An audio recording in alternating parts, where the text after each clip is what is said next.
بسم اللہ الرحمن الرحیم۔ قرآن پاک دنیا میں کیسے آیا، اسے کب اور کس نے لکھا؟ تو دوستو، ویڈیو شروع کرنے سے پہلے اگر آپ کو قرآن پاک سے سچی محبت ہے تو اس ویڈیو کو دل سے لائک اور آگے شیئر ضرور کیجیے گا، کیونکہ آج کی اس ویڈیو میں آپ کو قرآن پاک کے بارے میں کچھ ایسی اہم باتیں بتانے والی ہوں جنہیں سن کر یقیناً آپ کا دل خوش ہو جائے گا، جیسے کہ قرآن پاک رمضان کے مہینے میں کیسے نازل ہوا، یہ دنیا میں کب اور کیسے آیا، اسے کب اور کس نے لکھا، یہ سب اہم معلومات میں آپ کو اس ویڈیو میں بتانے والی ہوں۔ اسی لیے یہ ویڈیو آپ سبھی کے لیے بہت ہی خاص ہے، اسے اینڈ تک ضرور دیکھیں اور مہربانی کر کے شیئر بھی کر دیں تاکہ قرآن پاک کی یہ جانکاری اور بھی لوگوں تک پہنچے۔ تو پیارے دوستو، یاد رکھیں اللہ تبارک و تعالیٰ نے خود قرآن پاک میں ارشاد فرمایا، جس کا ترجمہ ہے رمضان وہ مہینہ ہے جس میں قرآن نازل کیا گیا ہو، جو لوگوں کے لیے ہدایت ہے اور ہدایت اور فرق کرنے کی نشانی ہے۔ اور ایک دوسری جگہ ارشاد فرمایا اِنَّا أَنزَلْنَا فِي لَيْلَةِ الْقَدْرِ، جس کا ترجمہ ہے ہم نے اس قرآن کو شب قدر میں نازل کیا۔ تو پیارے دوستو، قرآن پاک اللہ تبارک و تعالیٰ کی وہ عظیم کتاب ہے جس کے ذریعے ہمیں زندگی جینے کا بہترین طریقہ بتایا گیا ہے۔ اللہ تعالیٰ نے قرآن اتارنے کا ایک خاص مقصد یہ بھی بتایا کہ دنیا میں امن چین اور آپسی بھائی چارہ قائم ہو، اور ہوا بھی کچھ ایسا۔ قرآن پاک کے آنے کے بعد دنیا میں بہت بڑا بدلاؤ آیا، کیونکہ اس مقدس کتاب میں انسانی زندگی کے ہر پہلو پر رہنمائی دی گئی ہے، جیسا کہ شادی بیاہ کے احکامات، رشتہ داروں کے ساتھ اچھا سلوک، کاروبار کے اصول، جنگ اور امن میں قواعد، جائیداد کی تقسیم، یہ سب تفصیل کے ساتھ قرآن پاک میں بتایا گیا ہے۔ تو دوستو، قرآن پاک کوئی معمولی کتاب نہیں بلکہ اللہ تعالیٰ کا مقدس کلام ہے جسے ہر مسلمان پر ماننا فرض ہے۔ یہی وہ کتاب ہے جو سیدھے اللہ کی طرف سے نازل ہوئی اور حق و باطل کے درمیان فرق کرنے والی ہے۔ تو سب سے پہلے اللہ تعالیٰ نے اپنے پیارے نبی حضرت محمد صلی اللہ علیہ وسلم کو اپنا آخری پیغمبر بنا کر اس دنیا میں بھیجا اور انہیں حکم دیا کہ دنیا میں پھیلی برائیوں کو ختم کریں اور بھٹکے ہوئے لوگوں کو صحیح راستے پر لائیں۔ جب اللہ تعالیٰ کو اپنی کوئی خاص بات لوگوں تک پہنچانی ہوتی تو وہ اپنے مقرر فرشتے حضرت جبریل علیہ السلام کے ذریعے حضور نبی کریم صلی اللہ علیہ وسلم تک یہ پیغام پہنچاتے۔ اللہ تعالیٰ پہلے حضرت جبرائیل علیہ السلام کو اپنا کلام سناتے، پھر حضرت جبریل علیہ السلام یہ کلام سن کر حضور صلی اللہ علیہ وسلم کے پاس آتے اور سناتے۔ اس کے بعد حضور صلی اللہ علیہ وسلم اسے اپنے صحابہ تک پہنچاتے۔ اللہ تعالیٰ نے خود اپنے پیارے نبی حضرت محمد مصطفیٰ صلی اللہ علیہ وسلم کے بارے میں قرآن پاک میں گواہی دی۔ قرآن پاک کے نازل ہونے سے پہلے میرے پیارے نبی نہ پڑھ سکتے تھے نہ لکھ سکتے تھے۔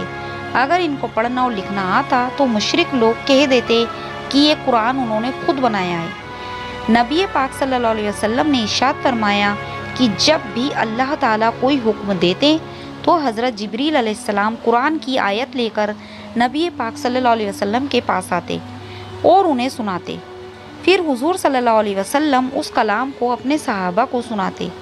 اس طرح حضرت جبریل علیہ السلام بار بار حاضر ہوتے، آیتیں نازل کرتے اور انہیں یاد کرواتے۔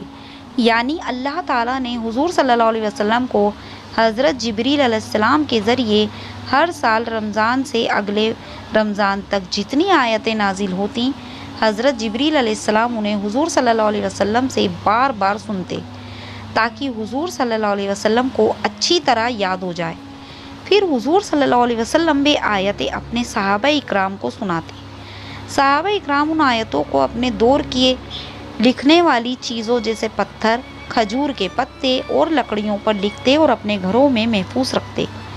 جب نبی پاک صلی اللہ علیہ وسلم قرآن کی آیتیں صحابہ کو سناتے تو صحابہ انہیں تختیوں، چمڑوں کی کھالوں، لکڑیوں یا ہڈیوں پر لکھتے تھے۔ اس طرح قرآن پاک الگ الگ موقعوں پر نازل ہوا۔ اللہ تعالیٰ نے خود قرآن میں ارشاد فرمایا کہ ہم نے قرآن کو رمضان کے مبارک مہینے میں نازل کیا، یعنی پہلی وحی رمضان میں ہی آئی اور قرآن مکمل بھی رمضان میں ہی ہوا۔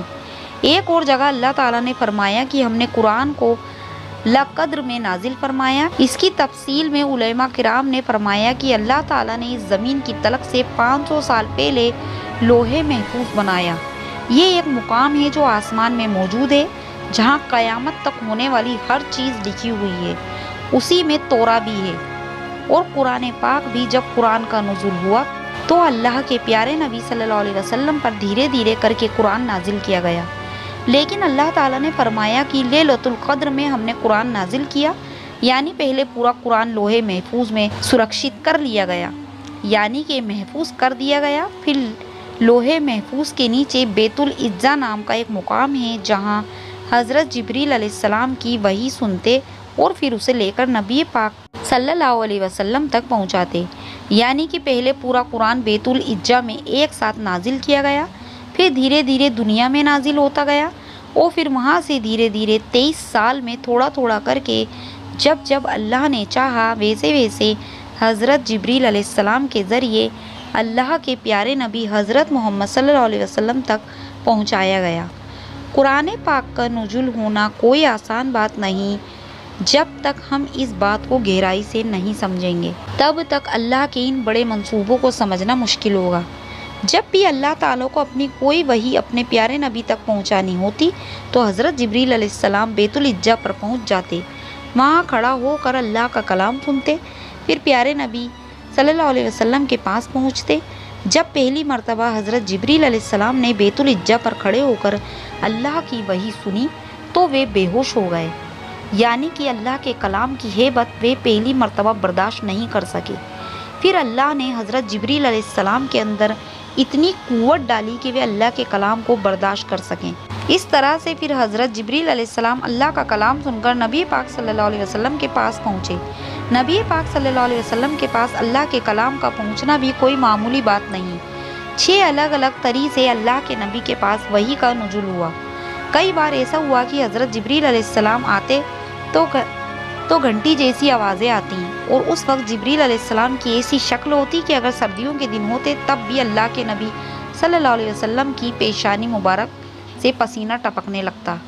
कभी कभी ऐसा होता कि अल्लाह के नबी सल्लल्लाहु अलैहि वसल्लम को नींद में कोई बात डाल दी जाती थी, तो कभी कभी ऐसा होता कि जिब्रील अलैहिस्सलाम इंसानी शक्ल में आते और अल्लाह के नबी सल्लल्लाहु अलैहि वसल्लम पर वही नाजिल कर देते थे। कई बार जैसा कि अल्लाह ताला ने तौरा में नुज़ूल के वक्त हज़रत मूसा अलैहिस्सलाम के सीधे कलाम किया था, वैसे ही मेराज की रात अल्लाह ताला ने नबी पाक सल्लल्लाहु अलैहि वसल्लम को डायरेक्ट वही सुनाई। इसी तरह से 6 अलग अलग तरीके से वही का नुज़ूल हुआ। थोड़ा थोड़ा करके अल्लाह का कलाम नबी पाक सल्लल्लाहु अलैहि वसल्लम तक पहुँचता रहा। फिर नबी पाक सल्लल्लाहु अलैहि वसल्लम इन आयतों को अपने सहाबा रज़ी अल्लाह ताला अन्हु को सुनाते। सहाबा इकराम इन आयतों को ज़बानी याद कर लेते या फिर लिख लेते।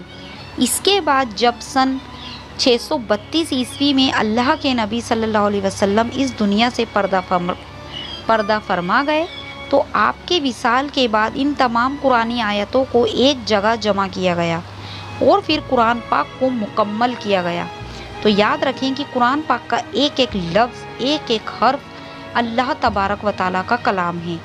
अल्लाह ताला ने जैसा इरशाद फरमाया वैसा ही सहाबा इकराम ने याद कर लिया और वैसा ही लिख लिया।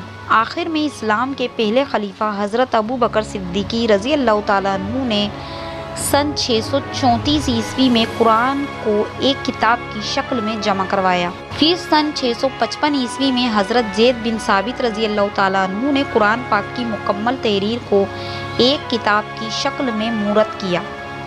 कुरान पाक के नुज़ूल और उसकी अहमियत को समझने के बाद अब एक और अहम इबादत की तरफ चलते हैं जो सीधे तौर पर हमारे आमाल और अखलाक से जुड़ी है। तो प्यारे दोस्तों, एक बार कुछ नौजवानों ने देखा कि एक बुजुर्ग चुपके से कुछ खाने में मशगूल थे। एक नौजवान ने करीब जाकर पूछा, चाचा जान क्या आपका रोज़ा नहीं? तो बुजुर्ग ने मुस्कुरा कर जवाब दिया, क्यों नहीं, मैंने रोज़ा रखा हुआ है, बस पानी पीता हूँ और खाना खाता हूँ। ये सुनकर नौजवान हैरत में पड़ गए और बोले, चाचा ऐसा भी हो सकता है? तो बुजुर्ग ने नरमी से कहा, हाँ मैं झूठ नहीं बोलता, किसी पर बुरी निगाह नहीं डालता, किसी को गाली नहीं देता, किसी का दिल नहीं दुखाता, हसद यानी जलन नहीं करता, हराम नहीं खाता, अपनी जिम्मेदारियों को अमानतदारी से अदा करता हूँ, बस बीमारी की वजह से रोज़ा नहीं रख सकता, लेकिन मैंने अपनी ज़ुबान, दिल और आमाल को रोज़ेदार बना रखा है। ये सुनकर एक नौजवान ने शर्मिंदगी से सर झुका लिया और धीमी आवाज़ में कहा, चाचा फिर तो हम रोज़ेदार नहीं, हम तो बस खाने से रुके हुए हैं। तो दोस्तों, नेकियों की मशक्क़त सिर्फ वक्त होती है, लेकिन इसकी लज्जत और अज़र यानी सवाब हमेशा के लिए है। जबकि गुनाह की लज्जत बस कुछ लम्हों की होती है, मगर इसके बुरे असरात यानी नतीजे इंसान की पूरी ज़िंदगी पर हावी रहते हैं और आखिरत में भी उसका हिसाब देना पड़ता है। रोज़ा सिर्फ पेट का नहीं, पूरे जिस्म का होता है। आँख का रोज़ा यह है कि वे चीज़ ना देखे जिससे अल्लाह की नाफरमानी का शुबा हो। कान का रोज़ा ये है कि वे सुने जिसे अल्लाह और उसके रसूल सल्लल्लाहु अलैहि वसल्लम पसंद करें। हाथ पाँव का रोज़ा ये है कि ऐसा कोई अमल ना करे जो अल्लाह को नापसंद हो या किसी को नुकसान पहुँचाए। ज़ुबान का रोज़ा ये है कि फजूल बेहुदा गलत बातें ना करें। रसूल अल्लाह सल्लल्लाहु अलैहि वसल्लम ने हिदायत दी, रोज़ादार बेहुदा और फहश बातें ना करें, शोर शराबा ना करें, और अगर कोई उससे गाली गलौज या झगड़ा करे तो वे कह दे मैं रोज़ेदार हूँ। सही बुखारी में है, हाथ और ज़ुबान से दी गई तकलीफ़ इंसान को क़यामत के दिन मुफलिस बना सकती है। उस दिन इंसान की सारी नेकियां उन लोगों को तकसीम कर दी जाएंगी जिनका हक उसने मारा होगा, जिनकी इज्जत पर हमला किया होगा, जिनके दिल दुखाए होंगे और जिनका हक छीना होगा। अगर नेकियां ख़त्म हो गई मगर हक मांगने वाला बाकी रह जाए तो उनकी बुराइयां उस पर डाल दी जाएंगी। फिर उसका अंजाम जहन्नुम के अलावा और क्या हो सकता है। रमज़ान में फ़ैसला कर लीजिए कि किसी से ऊंची आवाज़ में बात नहीं करेंगे, किसी से लड़ाई नहीं करेंगे, किसी के बारे में कोई गलत बात नहीं कहेंगे, चाहे सामने से हो या पीठ पीछे। लोगों से फजूल गुफ्तगू नहीं करेंगे। इस वक्त ज़ुबान की हिफाजत सबसे मुश्किल काम है, लेकिन उसकी हिफाजत से दूसरों का काम सुधर जाता है। अगर इसकी हिफाजत ना की जाए तो नेकियां बर्बाद हो जाती हैं। तो याद रखिए, अगर हमने इस अजीम महीने की नेमतों और बरकतों से फ़ायदा उठाने में कोताही की तो महीना अपना हक अदा करने में कोई गफलत नहीं करेगा। ये सिर्फ उन्हीं को नेमतों से नवाजता है जो इसके तलबगार होते हैं, और जो गाफिल रहते हैं उनके हिस्सों में बस हसरत और महरूम आती है। रसूल अल्लाह सल्लल्लाहु अलैहि वसल्लम ने फरमाया कि अल्लाह ऐसे शख्स की नमाज कबूल नहीं करता जिसके पेट में हराम ग़िज़ा हो, बल्कि जिस जिस्म का गोश्त हराम ग़िज़ा से बना हो उसके लिए जहन्नुम की आग ही मुनासिब है। तो लिहाजा दोस्तों, हमें चाहिए कि अल्लाह से सच्चे दिल से तौबा करें। रसूल अल्लाह सल्लल्लाहु अलैहि वसल्लम ने फरमाया कि रमज़ान की आखिरी रात मेरी उम्मत की बख्श का फैसला होगा। तो सहाबा इकराम ने सल्लल्लाहु अलैहि वसल्लम से अर्ज़ किया, क्या आपकी मुराद शब कद्र है? तो आप सल्लल्लाहु अलैहि वसल्लम ने फरमाया, नहीं, बल्कि जब कोई मेहनत करने वाला अपनी मेहनत मुकम्मल कर लेता है तो उसे उसके अज़र का पूरा हक मिल जाता है। यही वजह है कि रमज़ान के आखिरी लम्हे मग़फ़िरत और बख्श के लम्हे होते हैं। इसीलिए हमें चाहिए कि शब ईद अल्लाह के हुज़ूर झुके तौबा करें और दिल से दुआ मांगें, या अल्लाह हर मोहताज को अपने ख़जाने से रिज़्क़ दे, शिफा और इज़्ज़त अता फरमा। अल्लाह इस्लाम और मुसलमानों को गलबा अता फरमाए। अल्लाह जो हमारे दीन के ख़िलाफ़ साजिशें कर रहे हैं उनकी चालें उन्हीं पर उल्टी दे। हमें बार बार रमज़ानुल मुबारक नसीब फरमा, इसे हमारे लिए बाइस से बरकत बना दे। तो दोस्तों, अगर आपको कुरान पाक से सच्ची मोहब्बत है तो इस वीडियो को दिल से लाइक और मेहरबानी करके अपने रिश्तेदारों में ज़रूर शेयर करें। मिलेंगे अगली वीडियो में, तब तक के लिए अल्लाह हाफिज़।